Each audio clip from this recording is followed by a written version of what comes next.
নমস্কার সকলকে, কেমন আছেন? বেশ কয়েকদিন ধরে ভাবছি ব্লগ ভিডিও শুরু করব, কিন্তু সাহস করে পাচ্ছিলাম না। মানুষের সাথে কথা বলতে ভালোবাসি। অনেক সময় এমন হয়েছে, কথা বলতে গিয়ে দেখেছি কেউ ব্যস্ত, কেউ আগ্রহী নয়, কেউ হয়তো সময় দিতে পারে না। তখন মনে হতো না বলা কথাগুলো যেন মনেই থেকে যাচ্ছে। সেই থেকেই ক্যামেরাটাকে নিজের সঙ্গী বানানোর সিদ্ধান্ত নিলাম। এই ব্লগে আমি আমার দেখা, শোনা, অনুভূতি আর প্রতিদিনের ছোট ছোট গল্প ভাগ করে নেব। আশা করি আপনারা সঙ্গে থাকবেন শেষ পর্যন্ত। আপনারা এই ভিডিওটি দেখছেন কিন্তু সুরাট শহর থেকে। বলতে পারো সুরাটে আমার প্রথম দিন, ব্লগ। সকালে ঘুম থেকে উঠে ছাদে গিয়ে দেখলাম হাঁটু থেকে কোথাও কোথাও কোমর পর্যন্ত পানি জমে গেছে। এত বৃষ্টিতে আবহাওয়াটা একবারে অন্যরকম লাগছিল। এরপর আমি খাটের ওপর কিছুক্ষণ বসে তারপর আমার রুমে এসে বজরংবলীকে প্রণাম জানালাম এবং আজকে দুপুরের দিনটা এভাবেই শুরু করলাম। দিনটা ছিল রবিবার, তাই ভাবলাম আজকে মাংস রান্না করা যাক। সবাই মিলে, সবাই বলতে আমি আমার হাজব্যান্ড মিলে দুপুরের খাবার সেরে নিলাম।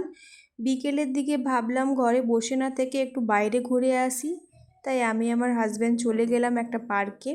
সত্যি বলতে পার্কটা এত বড় যে পুরোটা ক্যামেরায় ধরাই সম্ভব নয়। চারিদিকে সবুজ গাছপালা, খোলা জায়গা আর মানুষজনের হাঁটাহাঁটি, সব মিলে দারুণ একটা পরিবেশ। আর সবচেয়ে অবাক করা বিষয় হলো এত সুন্দর একটা পার্কে প্রবেশের টিকিট মাত্র 10 টাকা, তাও সুরাটের মতো শহরে। এমন জায়গায় সত্যিই ভালো লাগছে আমার।